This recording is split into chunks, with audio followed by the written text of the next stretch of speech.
कहीं भी woman safe नहीं है। जो अक्यूज है वो ऑलरेडी लॉ की प्रैक्टिस कर रहा है, लॉ की प्रैक्टिस कर रहा है, क्रिमिनल लॉयर है जो खुद इस तरह की क्रिमिनल मेंटालिटी रख रहा है। वो और पीड़ितों को क्या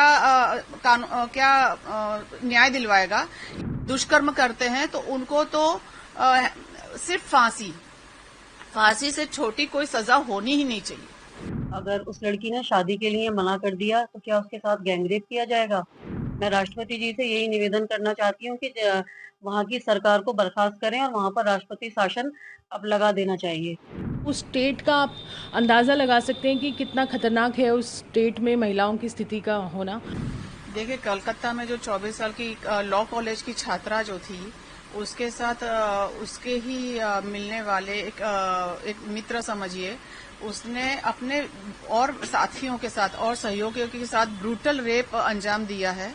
और उस छात्रा को सिर्फ इस बात की सजा मिली है कि उसने उस गंदी मानसिकता वाले इंसान से शादी करने से मना कर दिया। उसके खुन्नस में आके उसने अपने मित्रों के साथ उसके साथ गैंग रेप किया, सामूहिक बलात्कार किया, 3 घंटे तक लगातार उसके साथ मारपीट करी, बलात्कार किया और उसका लाइव वीडियो बनाया और उसको थ्रेटन किया कि उसको लाइव कर देंगे और सोशल मीडिया पे डाल देंगे, और उस तरह से उसको थ्रेटन करके उसको ब्लैकमेल भी किया। तो अब इसमें यह है कि देखिए, मैं हमेशा से ये कहती रही हूं कि कहीं भी वुमन सेफ नहीं है। अब लॉ के स्टूडेंट और वो जो अक्यूज है वो ऑलरेडी लॉ की प्रैक्टिस कर रहा है, लॉ की प्रैक्टिस कर रहा है, क्रिमिनल लॉयर है जो खुद इस तरह की क्रिमिनल मेंटालिटी रख रहा है। वो और पीड़ितों को क्या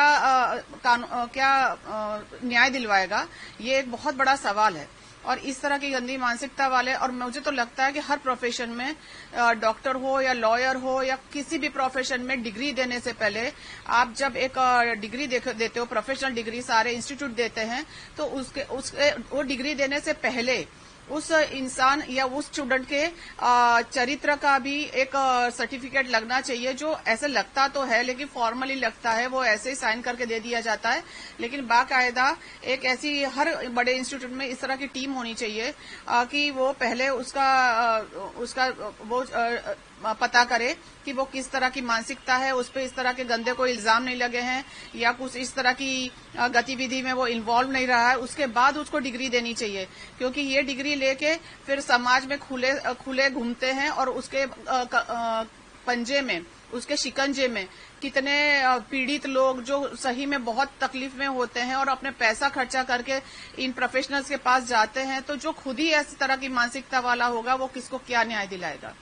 और दूसरी चीज ये है कि वो जो पीड़िता है उसके लिए हमें मतलब ये कहते हैं कि स्त्री में एक सिक्स सेंस होती है कि जो इंसान को पहचानती है। तो कहीं ना कहीं उसको सही बुरे की समझ थी, तभी उस लड़की ने उससे शादी के लिए मना किया। ये भी एक बात है। और दूसरी चीज ये है कि देखिए, आज की दुनिया में लोग इतना प्रिटेंड करते हैं और लड़कियों को भरमाने के लिए, लड़कियों को बरगलाने के लिए इस तरह की बातें और इस तरह का बिहेवियर करते हैं कि उनकी जो असलियत होती है वो बहुत लेट सामने आती है। बहुत, और वो भी समझने वाले समझ पाते हैं, कई बार उनका असली चरित्र तो समझ में भी नहीं आता है। तो उस लड़की के साथ जो भी हुआ और जिस तरह से हुआ वो बहुत दुखनीय है। और जब कानून व्यवस्था की पढ़ाई करने वाले ही इस तरह की गतिविधि करेंगे तो हम किसके पास जाएंगे।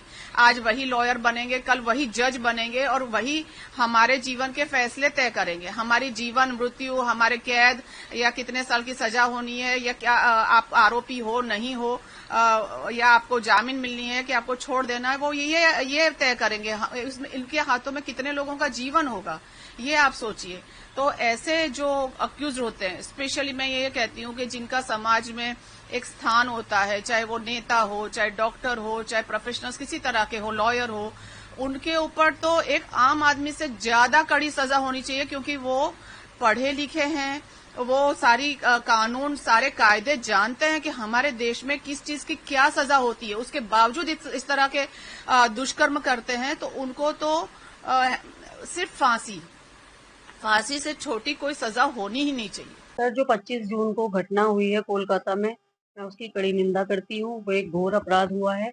अगर उस लड़की ने शादी के लिए मना कर दिया तो क्या उसके साथ गैंगरेप किया जाएगा? उस लड़की ने तमाम उसके पैर छुए, गिड़गिड़ाई, लेकिन इतना गिड़गिड़ाने के बावजूद भी उस लड़के ने कई सारे लोगों के साथ मिलकर गैंगरेप किया। तो मैं इसकी कड़ी निंदा करती हूँ और वहाँ की जो मुख्यमंत्री हैं ममता बनर्जी जी, जब वो एक महिला होकर महिला की सुरक्षा नहीं कर पा रही हैं, तो उनको अपने पद से इस्तीफा दे देना चाहिए। और मैं राष्ट्रपति जी से यही निवेदन करना चाहती हूँ कि वहाँ की सरकार को बर्खास्त करें और वहाँ पर राष्ट्रपति शासन अब लगा देना चाहिए। जिस तरह से किसी जनप्रतिनिधि होने के नाते उन्होंने जो समाज में एक संदेश दिया है कि मानसिकता जिस तरह से पुरुषों की बदलने की ज़रूरत है, तो वो तभी बदली जाएगी जब उनको कठोर से कठोर सज़ा मिलेगी और समाज में ये एक संदेश जाएगा, इस तरह की घटनाओं पर रोक लगेगी।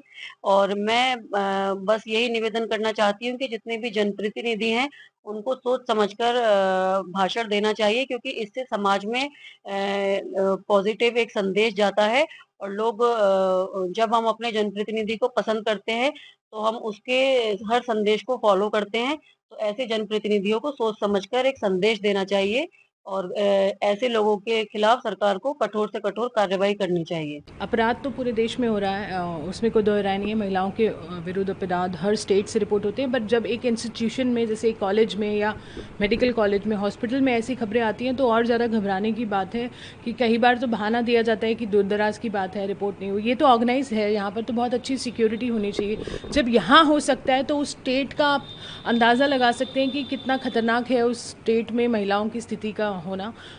तो जब ये ऐसे इंस्टीट्यूशंस में होता है तो ये बहुत ज़्यादा घबराने की बात है। स्कूल कॉलेज में तो ज़्यादा सिक्योरिटी होनी चाहिए, वहाँ यंग बच्चे पढ़ते हैं और दोस्त नहीं है इसमें, उसी कॉलेज के स्टूडेंट्स हैं, तो उसमें डेफिनेटली कहीं ना कहीं लॉ एंड ऑर्डर फेल हुआ है, इसीलिए ऐसा हुआ है। और वो रेप है, वो कोई उन्होंने मर्जी से नहीं